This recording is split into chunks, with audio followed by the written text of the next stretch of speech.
les mobeurs, l'étape 5 de la motobilette de Serge de Normandie. Alors suite et fin, j'en sais rien, ce que je sais c'est que j'ai reçu beaucoup de pièces, donc ça va être une vidéo avec beaucoup de remontage. Allez, on y va. Fire!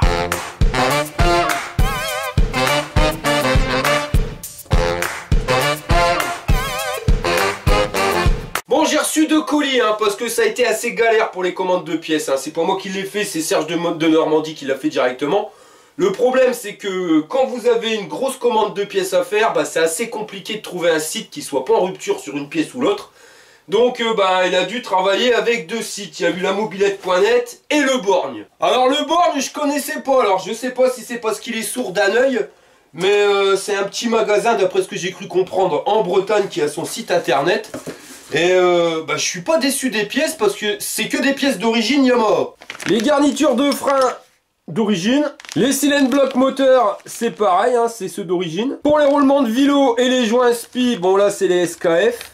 Et les bacs de pédalier, bon j'en sais rien, il n'y a rien indiqué, mais ça a l'air de correspondre parfaitement. Pour le remplacement des bacs de pédalier, je vous ferai un tuto spécifique, ça sera beaucoup plus simple à retrouver. Bon, on va commencer par les garnitures de frein, ces freins qui wank, on va essayer de régler le problème. Petit rappel, c'était qu'il manquait un ressort sur les deux pour faire tenir les mâchoires. Sachant que celle-ci était encore bonne, mais la garniture du dessous, elle était un peu plus triste, donc il a préféré les changer. Et quand vous devez les changer, galérez pas, essayez d'enlever les ressorts, vous prenez pas la tête, vous soulevez tout simplement une des garnitures. Voilà, comme ça, vous faites le même. Enfin, même pas, hop, voilà. Et vous l'enlevez directement. Alors par contre, les ressorts, ils sont pas avec les garnitures. Il a dû les prendre à part, mais bon, 30 centimes pièce, il n'y a pas de quoi faire un trou dans le budget. Par contre, ça n'a rien à voir avec le ressort qui était d'origine sur sa bécane. Alors je sais pas si c'était celui qui était mis, qui était à la Walligen, ou si c'est ceux-là qui sont pas bons. Enfin, on va essayer, on verra bien. Et pour le remontage, vous prenez pas la tête avec les ressorts, vous prenez vos garnitures, vous les mettez côte à côte, vous venez passer le ressort d'un côté, vous faites le même de l'autre. Alors il faut juste éviter que les ressorts ils se barrent. Voilà, comme ça. Et vous allez venir mettre une mâchoire. Alors le délire, c'est qu'il faut garder les ressorts tendus. Voilà, sinon vous perdez tout. Allez, on recommence. Donc le plus galère, c'est de pas paumer les ressorts. Alors vous gardez tendus les deux garnitures pour pas qu'il y ait un ressort qui se barre. Ensuite, voilà, vous avez plus qu'à tirer dessus et à le remettre. Et il me restera plus qu'à mettre l'étrier sur la jante. Voilà, ça c'est fait. Et maintenant, il me restera plus qu'à installer la jante sur la mobilette. Bon ça c'est fait, et j'ai même fait aussi le pédalier que j'ai remonté. Alors avant de remonter le pédalier, j'ai changé les bagues, je vous l'ai pas mis sur la vidéo comme je vous l'ai dit tout à l'heure, j'ai fait un tuto bien spécifique à part. Donc il me reste plus qu'à remonter le reste, le plateau, et comme ça je vais pouvoir mettre la chaîne cycle, la chaîne moteur, les freins, je vais pouvoir tout régler. Eh ben non, accroche ton slip, laisse tomber, parce que sur la dernière vidéo, Serge de Normandie, il a vu qu'il n'avait pas la fonction débrayable, enfin enclictable, de sa position vélo sur le plateau. Alors il m'en a commandé un autre, en plus un plateau d'occasion. Et le truc c'est que je l'ai pas encore reçu, alors je suis un petit peu bloqué là-dessus, puis on va mettre en stand-by. Clairement tu commences à me casser les bonbons, Serge de Normandie, je te le dis, parce que c'est incroyable le temps que j'ai passé sur sa bécane. Donc on va s'adapter, puis on va faire autre chose. Et on va commencer par remonter son moteur, enfin du moins on va déjà mettre les roulements sur le vélo. Lui il est déjà dans le congélo depuis hier, donc là il devrait avoir bien rétréci. Il me restera plus qu'à chauffer les roulements, alors d'habitude je le fais au chalumeau. Mais c'est vrai qu'il faut en chauffer un, après le deuxième, voilà. Et on m'a donné une astuce la dernière fois, on m'a dit mais pourquoi tu mets pas les 2 roulements dans le four? C'est vrai, c'est pas bête ça. 110 degrés, ça devrait être pile poil. Allez. Une bonne petite cuisson de roulement.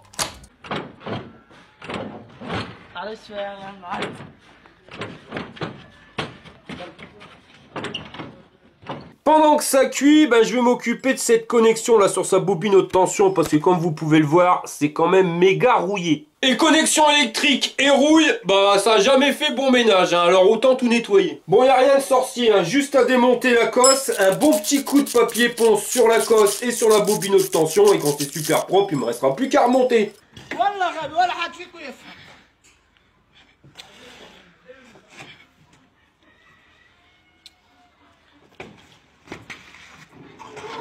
Bon bah je crois que maintenant les roulements ils doivent être cuits, donc on va pouvoir aller les chercher pour les remonter. Par contre quand vous remontez les roulements, hein, faites bien gaffe, il y a un sens. Regardez, il y a un côté ici qui a été biseauté et l'autre qui est plat. Et ce côté biseauté, vous allez faire rentrer en premier de telle manière à ce qu'il vienne bien s'emboîter à cet endroit. Vous voyez, c'est légèrement bombé, bah c'est pour mettre le côté biseauté. Le vilebrequin à moins 15 degrés, le roulement à 110 et ça rentre nickel chrome. J'aime bien la technique du four parce que ça permet de bien gérer la cuisson, c'est-à-dire que en termes de température, bon, on va pas être trop chaud. Alors sur les roulements, à la limite, on s'en tape. Mais au niveau des carters moteurs avec les joints spi, je vous le rappelle, si vous faites trop chauffer au flambard, vous risquez de fusiller les joints spi. Alors que si on les met dans le four à 110 degrés, ben, au moins on est sûr que ça restera à 110 degrés. Et ça sera pas plus. Pas con. Bon, bah pendant que le vilebrequin il est parti faire un tour au Groenland, bah on va faire ce qu'on peut faire, c'est-à-dire que là on va s'occuper des silent blocks. Parce qu'ils sont légèrement un petit peu tout déglingués. Et voilà, problème réglé, silent block tout neuf. Alors si vous voulez le tuto, je vous mets le lien juste ici. Bon bah maintenant on va s'occuper de la chaîne, hein. Ça fait plus d'une semaine qu'elle trempe dans le WD-40. Voilà, on peut pas faire plus. Donc maintenant, un petit coup de balayette à chiottes, histoire de la rendre plus propre. Et voilà, c'est quand même nettement plus propre. Bon voilà, je suis un peu chocolat bleu pâle, hein, parce que je suis à l'arrêt. Son plateau, je l'ai pas reçu. Là, le vélo, va falloir que je remonte le moteur, mais il faut que je leur fasse repasser dans le congélateur, hein, comme on est vendredi et qu'il est 2 heures. Bah, je vais le mettre dans le congélo et puis je crois que je vais aller au jardin, ça sera plus simple, hein. Je remonterai son moteur lundi. Et si lundi soir j'ai pas reçu ton plateau, mon ami, bah tant pis, hein, je te mets celui-là.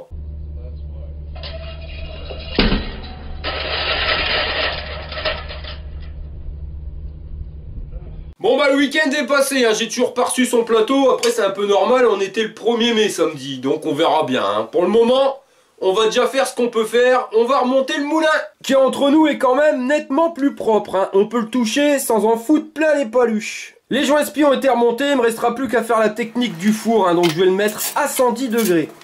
Et pendant que notre fricassé de moteur est en train de cuire, je vais m'occuper du joint de carter. Je mets de l'huile spéciale mélange de temps directement sur le joint et je viens imbiber l'intégralité d'une face. Et après, je me fais la deuxième. Alors, vous êtes nombreux à me dire, ouais, non, il n'y a pas besoin de mettre d'huile sur les joints de carter, joints d'en base. Voilà, perso, réponse, c'est chacun sa technique. Moi, j'ai toujours fait comme ça, j'ai jamais eu de soucis. Maintenant, je vous dis pas que c'est celle-là qui est la meilleure de technique. Mais je pars du principe qu'à partir du moment où on vient de mettre de l'huile sur un joint en carton, le joint va gonfler légèrement. Je dis, indique légèrement, hein, on n'est pas sur du vainé, c'est gonflé.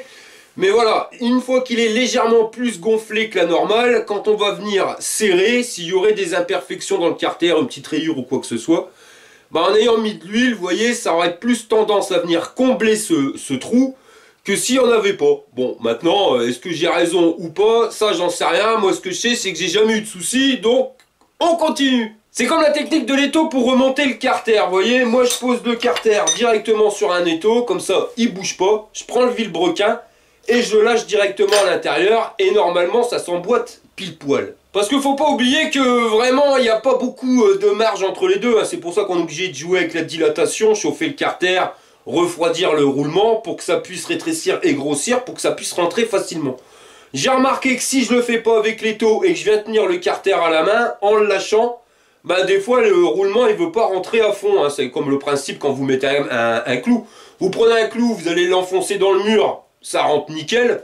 Si jamais vous voulez rentrer dans une planche en bois que votre copain il tient comme ça, la planche elle aura tendance à bouger et vous allez devoir taper 25 fois de plus pour pouvoir faire rentrer le clou. Voilà, c'est juste pour ça que j'utilise cette technique de l'étau, hein. En clair, l'étau il sert pas à serrer le carter, mais juste à bien le bloquer pour pas qu'il bouge quand le vélo il tombe. Et un petit conseil, hein, en premier, le premier carter où vous venez mettre le vélo, prenez celui où vous avez les petits pépions ici, comme ça après... Le joint, on le positionne, les pépions vont bloquer le joint, ça évitera qu'il bouge. Et n'oubliez pas de mettre une petite goutte d'huile sur les joints spi, hein, c'est comme toute rondelle avec de l'huile, ça rentre mieux. Bon allez, je vais remonter le deuxième carter avant que le vilebrequin il réchauffe trop. Et voilà, c'est fait. Bon bah la technique du four pour remonter le moteur, rien de mieux, je valide à 100%, hein, parce que ça permet déjà de chauffer les deux carters en même temps, hein, c'est moins galère qu'avec le chalumeau. Et ça a surtout l'avantage de pouvoir gérer la température, hein. J'ai mis le four à 110, donc les carters ils sont à 110. Les joints spi, ils craignent rien. Donc, nickel chrome. En tout cas, la différence de propreté entre avant et après, ça n'a absolument rien à voir. Hein. Autant sur le côté que derrière. Hein. Truc de dingue. Tout ça pour vous dire que si vous n'avez pas vu le tuto sur le nettoyage pas cher cousin, je vous mets le lien juste ici.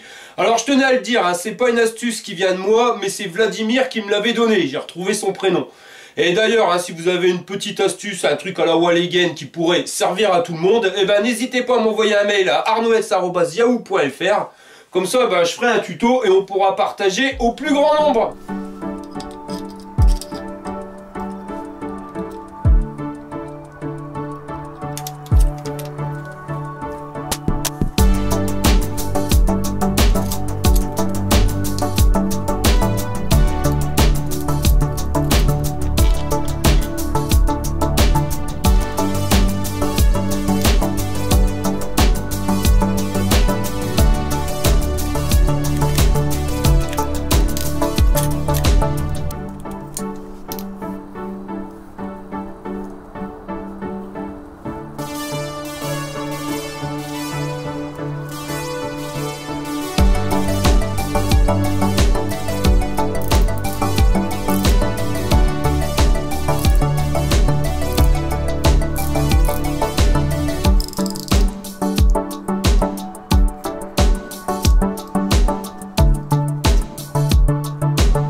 Bon bah je vais remplacer le clapet hein, parce que l'ancien il faisait un peu du boudin entre la lamelle qui bouge en tous les sens et le trou qu'il y a dedans.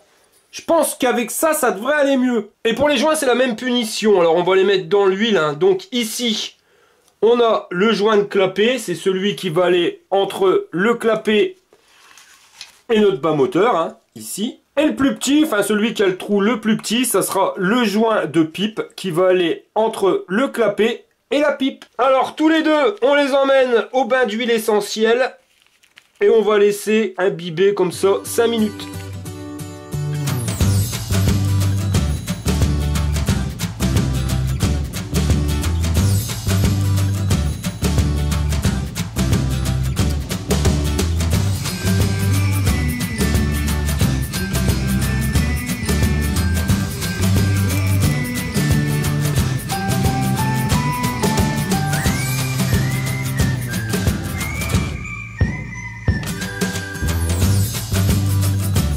Maintenant on va monter le cylindre, donc le joint d'en base, bah, c'est la même chose que pour les autres joints, on le fout dans l'huile. Et pendant que ça infuse, on va regarder le cylindre piston que nous a envoyé notre ami Sergio.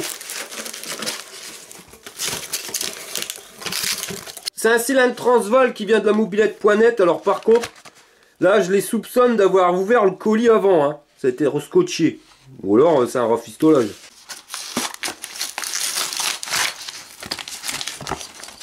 Ici on a nos deux segments et le piston avec la barre et les deux circlips. Leur truc, je sais pas, mais je le trouve un peu chelou leur cylindre piston. Enfin toujours moins que la Monique qui fait de la tyrolienne, hein, parce que je sais pas pourquoi, mais il y a un truc qui me dit qu'elle va prendre un bain avant pas longtemps. Déjà le piston, il est chromé. Cherchez les stries qu'il y a à l'intérieur. On va regarder sur l'ancien. Alors, il va falloir que je mette de plus près. Là, on voit bien sur le vieux tous les petits traits. Et moi, d'après ce qu'on m'avait expliqué, ces petits traits, donc ces stries, hein, c'est des creux. Bah, c'est super pratique parce que ça va venir se charger d'essence, donc de mélange avec l'huile.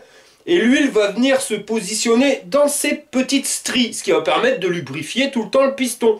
Bon, on a toujours dit, quand c'est tout lisse, ton piston il est mort. Bah celui-là, alors, il est mort neuf, hein, parce que cherche les stries. Faut zoomer pour voir un truc microscopique. Bizarre ce truc là, hein. Puis c'est pas fini, regarde la tronche du cylindre. De ce côté là ça va encore, hein. Nickel, le plan de joint il est beau, il est propre, bon rien à dire.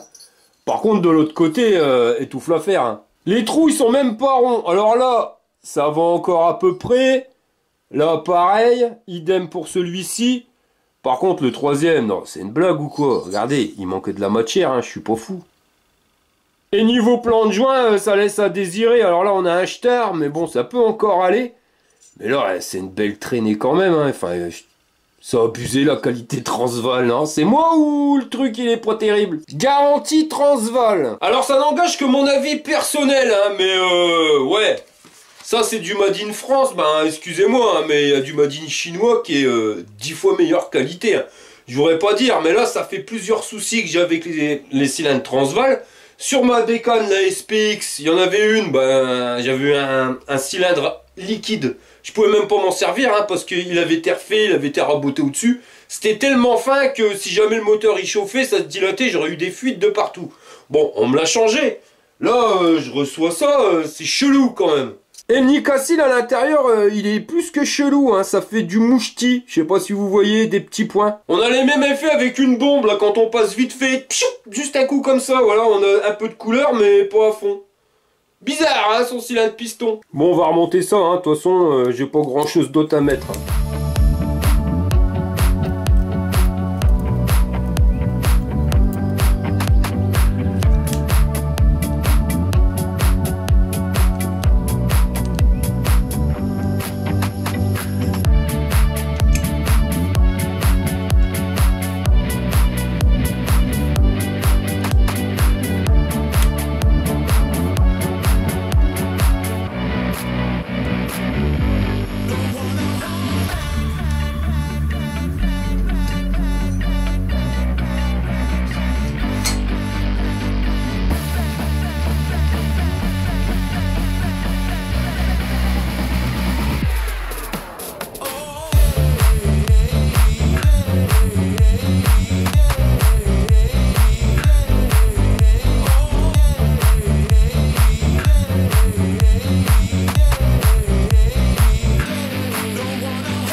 Bah là on peut pas dire, il y a de la compression, hein, quelque chose de pépère.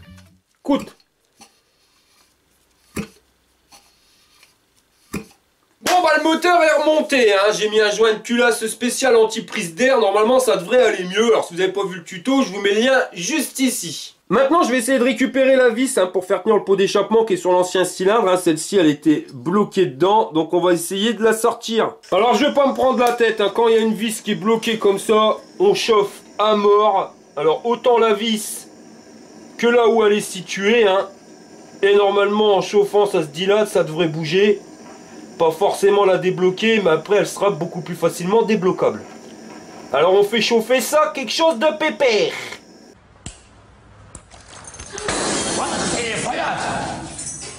Maintenant qu'il a refroidi, hein, je vais mettre le système un écrou contre écrou et puis on va essayer de le desserrer. Bon, même pas, regardez. Il bouge tout seul. Ça marche la dilatation. Bon, ça bloque quand même, donc je vais faire l'écrou contre écrou. Une fois qu'on a mis les deux écrous, on vient bloquer celui du fond avec une clé. Et le premier, eh ben, on va venir le serrer comme un goré, l'un contre l'autre. Alors il y en a un, j'essaye de le dévisser, celui du fond, et celui du devant, je le serre. Comme ça, je bloque le tout. Et normalement, juste en tournant celui du fond, eh ben, je devrais desserrer le tout. Il me restera plus qu'à retirer le système d'écrou contre écrou et notre vis aura été récupérée. Et voilà le travail. Ah, pas de bol, quel boubourse, hein. J'ai pas réfléchi au truc et j'ai oublié de commander un joint de pot. Bon bah, on va attendre un peu avant de le remonter. C'est pas grave, j'irai chercher la pièce directement chez mon petit concessionnaire. Hein. De toute façon, il faut 2-3 bricoles, les câbles de frein, des biloutes, des machins, des bidules. Donc ça, j'achèterai directement chez lui, ça sera plus rapide. Et de toute façon, le moteur, je peux pas le remonter tout de suite parce que j'ai pas reçu la pièce du cylindre bloc ressort moteur. Et pareil, hein, je vous ferai un tuto là-dessus. Donc on va mettre ça en stand-by, on va s'occuper du plateau. Parce que je l'ai reçu. Alors ça, c'est la classe à Paname. Vous voyez, je suis bloqué à gauche, je vais travailler à droite, je suis bloqué à droite, et ben je reviens à gauche. Il a pas l'air trop mal. Alors là, c'est le système, hein, avec le mode vélo qui se déclipse. Mais sinon le plateau en lui-même, ben, il reste propre, hein. Les bords ici sont encore bien arrondis, le machin il est pas ovale, il tourne pas carré. Idéalement parlant, on aurait pu lui changer les roulements à l'intérieur, comme ça le truc il serait reparti à neuf. Le délire c'est que j'ai pas les roulements, va falloir les commander, machin bidule, enfin voilà, j'en ai fait assez sur sa mobilette, hein. Si ça va pas, bah il changera, parce que je vous le rappelle, il a quand même un plateau tout neuf, donc il en a au moins un de rechange. C'est comme les roulements, j'aurais pu les changer sur l'ancien, mais l'ancien il est complètement secoué, hein. Quand vous regardez sur les côtés, on voit qu'il a touché quelque chose. Donc ici c'est super tranchant, pareil ici. Vous voyez, ça j'aime pas, en plus il est bien voilé, donc celui-là il est mort l'ancien. Bon allez, on va lui remonter tout ça, ça sera fait.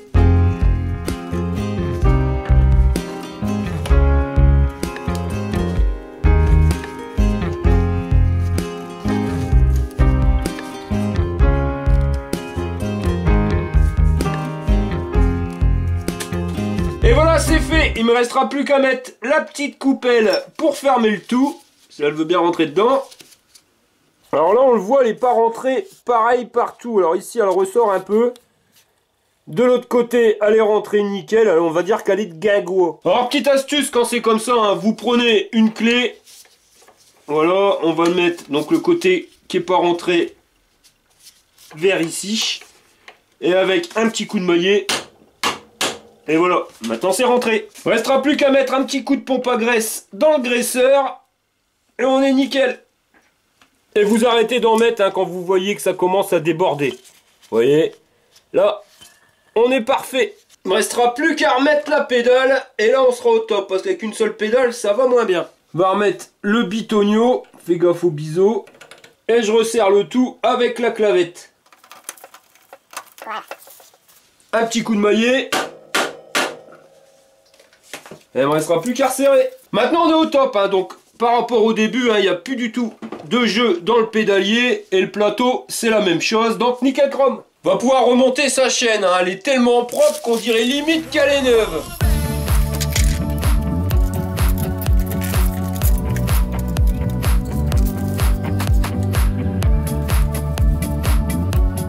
Là, quand je regarde sa chaîne, hein, je m'aperçois qu'elle est carrément pas tendue. Et quand on regarde la roue, elle peut encore reculer. Mais on est déjà à la moitié de l'axe. Alors, je vais regarder hein, si on enlève un maillon, s'il n'y a pas moyen de la mettre comme ça. Oh si, regardez, il manque pas grand-chose. Là, on sait qu'on peut reculer facilement de 2 cm. Donc, je vais lui dégager un maillon. Ça sera plus simple. Sinon, si je le laisse comme ça, je vais devoir reculer trop la roue et on sera à la limite. C'est-à-dire que s'il veut retendre sa chaîne un jour, ben il pourra plus. Donc autant qu'on le fasse passer vers la gauche. Ça lui laissera une marge de manœuvre, hein, sinon je vais déjà être en bout de course. Si jamais il doit retendre un petit peu, ben chocolat bleu pâle, il pourra pas. Là, il aura tout l'espace qu'il veut pour pouvoir retendre sa chaîne. Je vais quand même vérifier avant, en avançant le plus possible la roue. Alors tout ça, je vais desserrer tout simplement le tendeur. Je préfère vérifier avant parce que si jamais j'enlève un maillon et que c'est trop court, ben là c'est moi qui va être chocolat bleu pâle. Si je l'avance à fond, et ben on voit que j'ai largement assez de place. Hein. Je vais me mettre sur ce maillon là. Je pourrais limite aller choper celui du dessus. Donc là on est nickel chrome, je vais pouvoir la démonter. Et pour ça je vais me servir d'un dérive chaîne. En sachant qu'il faut que je retire ces 2 maillons qui sont là. Alors je vais en mettre directement dans le dérive chaîne. C'est pas évident à faire avec le caméscope. Donc je viens serrer la première partie. Et maintenant, je serre la deuxième pour venir dégager l'axe hein, qui tient notre maillon.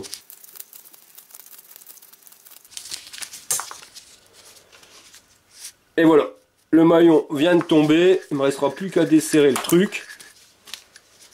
Et c'est dégagé. Bon, le système est tout bête hein, pour celui qui n'aurait pas calculé comment que ça marche. Vous voyez donc la première vis qu'on vient serrer, c'est pour bloquer directement notre chaîne dedans. Vous voyez, la petite axe là ici qui dépasse, on vient le mettre dans le trou. De l'autre côté c'est pareil, il y a un trou. Donc c'est positionné comme ça. Une fois qu'on est venu serrer notre première vis, celle-ci, eh bien on vient tourner l'axe. Et vous allez voir qu'au milieu, eh ben, il y a un truc qui ressort et qui va chasser l'axe de notre maillon. Voilà. Et ça fait dégager. Il ne me restera plus qu'à emboîter l'attache rapide, pile poil, et à la refermer. Pour fermer l'attache rapide, hein, on a ce petit truc, hein, le bitonio. Alors vous voyez, ça va se coulisser dans ce sens-là. Alors méfiez-vous, il y a un sens, vous le mettez en fonction du sens de fonctionnement de la chaîne. Là, quand notre roue elle tourne, ça va dans ce sens-là, hein, donc elle part dans ce sens-là, et ben on va mettre la biloute comme ceci, de telle manière à ce qu'elle puisse pas sauter. Ça, vous voyez, il serait monté à l'envers, parce que quand la chaîne elle va avancer, et ben il y a des risques que ça se bloque quelque part, et que ça dégage, et qu'on perde la chaîne. En le mettant dans ce sens-là, et ben il n'y aura pas de souci, ça bougera pas. Et la chaîne n'est pas tendue, vous voyez, donc on a bien fait dégager 2 maillons. Maintenant, il va me rester à régler la roue. Je vous montre pas la technique, hein, j'avais fait un tuto, pareil, je vous mets le lien juste ici.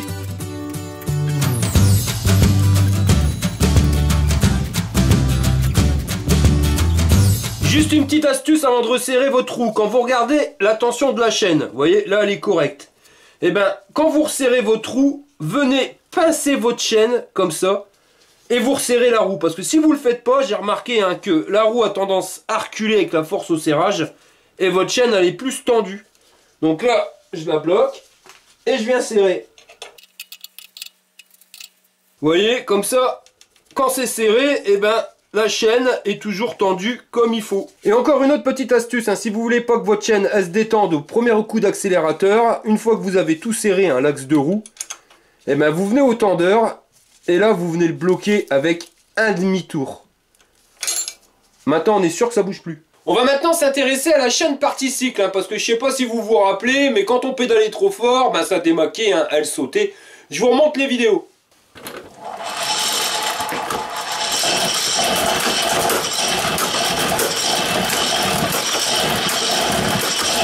Alors ça me fait rigoler hein, parce que j'ai trouvé sur TikTok une vidéo avec une chaîne qui saute, hein, pareil, même problème.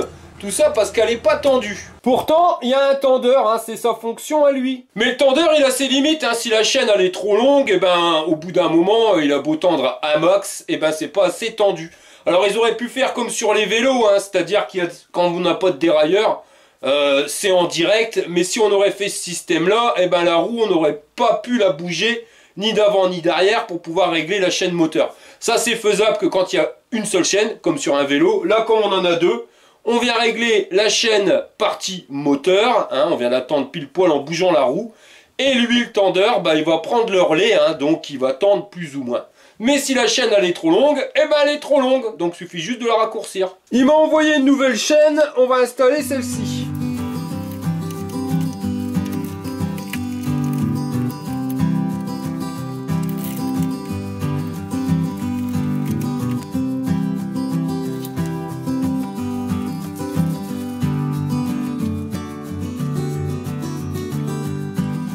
Par contre sur les chaînes cycles, eh ben, on a le maillon pour fermer et il n'y a pas celui qui coulisse. Hein. Il faut venir le fermer de force avec une pince.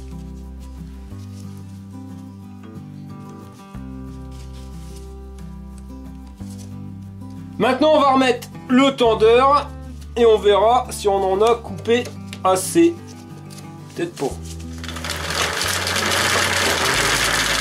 Ah si, ça marche. Alors ça démaquait que quand on appuyait comme un goré. Alors là on y va doucement et je vais envoyer les watts. Ça démaque plus. Encore un problème de régler. Bon maintenant je vais faire son frein arrière, donc je vais retourner la motobilette. Bon alors par contre dans la logique, hein, comme j'ai changé les garnitures de frein, là le câble il est un petit peu trop court. Alors je pourrais m'en resservir, hein, il faudrait juste que je mette le pépion un petit peu plus loin, mais quand on voit la tronche du câble de frein, il est passé là, il est passé là.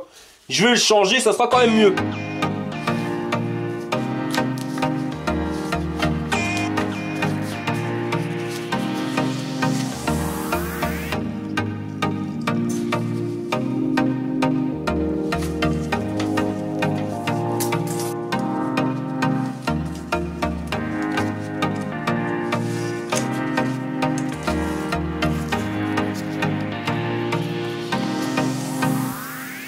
Pareil pour la biloute de frein, hein, c'est pas trop celle qui va dessus, normalement elle est plus grosse, c'est celle-là, donc je vais lui changer, je vais en remettre une neuve.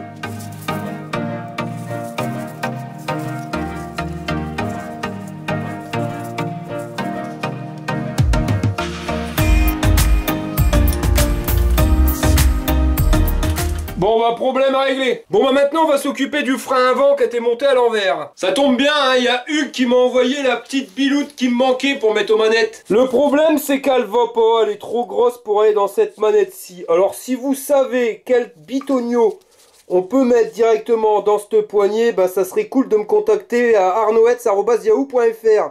Parce que j'étais sûr que c'était celle-ci, hein, c'est moi qui lui ai demandé à Hugues, je lui ai dit non non c'est bon c'est celle-là. Et bah non malheureusement elle est une zig trop grosse et elle rentre pas dans la poignée donc je suis schneck, commence à me saouler sa mobilette. En tout cas Hugues je te remercie fortement. Je t'envoie un adhésif. Merci à toi mon pote. Bon bah là je vais pas vous mentir, je suis un peu à l'arrêt hein, parce qu'il me manque la cuve du carbu, le cylindre bloc du ressort moteur, je monte ça, on change 2-3 câbles d'accélérateur, le décompresseur. Et la bécane est finie, mais malheureusement ben j'ai pas le matos, je l'ai pas encore reçu. Il l'a commandé, mais je l'ai pas eu. Donc je suis à l'arrêt les gars. Donc on va s'arrêter là pour la vidéo, hein. Normalement ça sera la prochaine, la dernière étape, hein. Après elle va démarrer, hein. Et demain il y a intérêt parce que là je vais pas vous mentir, je commence à en avoir mais alors plein les bottes. Voilà les gars, je vous remercie d'avoir regardé la vidéo jusqu'au bout et je vous dis à la prochaine pour une prochaine vidéo. Et ceux qui me suivent, je vous donne rendez-vous tout de suite dans l'espace abonné. Infos, cadeaux, nouvelles, jeux concours, bon plan, c'est l'espace abonné. Bon allez, on va faire un petit jeu concours les gars, ça fait longtemps qu'on n'avait pas fait, donc il y aura à gagner des stickers. Les 5 bonnes réponses gagneront un stickers. Donc la question c'est pourquoi? Voilà, donc mettez votre réponse directement en commentaire. Alors je sais ma question est complètement stupide, mais justement j'attends des réponses stupides, hein. Plus les réponses... elles se feront marrer, hein. Alors attention, il faut rester poli et courtois, mais si ça me fait péter des barres, bah voilà, il y en aura un, même il gagnera peut-être un petit cadeau bonus supplémentaire. Donc je tirerai parmi les commentaires, hein, vous avez bien compris, le principal c'est de répondre, peu importe ce que vous répondez. Donc j'ai dit 5, hein, mais suivant l'humeur, quand je ferai le tirage au sort, j'en ferai peut-être tirer plus, comme la dernière fois, ça on verra. Et seconde chose, là vous êtes nombreux à m'envoyer des mails, hein, j'en reçois minimum 3 ou 4 par jour pour me demander de venir restaurer sa bécane à une panne, vérification ou quoi que ce soit. Là je mets en stand-by pour le moment les gars, pourquoi? Parce que je finis avec sa mobilette à Serge de Normandie. Après j'ai une grosse restauration qui arrive et après je vais faire quand même un petit peu mes projets qui sont à moi. J'ai une bécane de course à faire, j'ai ma Golf à réparer, hein. Moi tout ça pendant que je fais ça c'est en stand-by. Donc je vais penser un petit peu à moi et on reviendra sur les diagnostics panne, on va dire courant septembre, octobre, voilà, juste le temps de me laisser quand même le temps de faire mes trucs. Bon voilà les gars, là on arrive réellement à la fin de cette vidéo, hein. N'oubliez pas de répondre à la question pour le jeu concours, hein. Si vous me faites marrer, vous aurez peut-être un petit cadeau bonus. Voilà, allez, je vous dis à la prochaine pour une prochaine vidéo. Fire!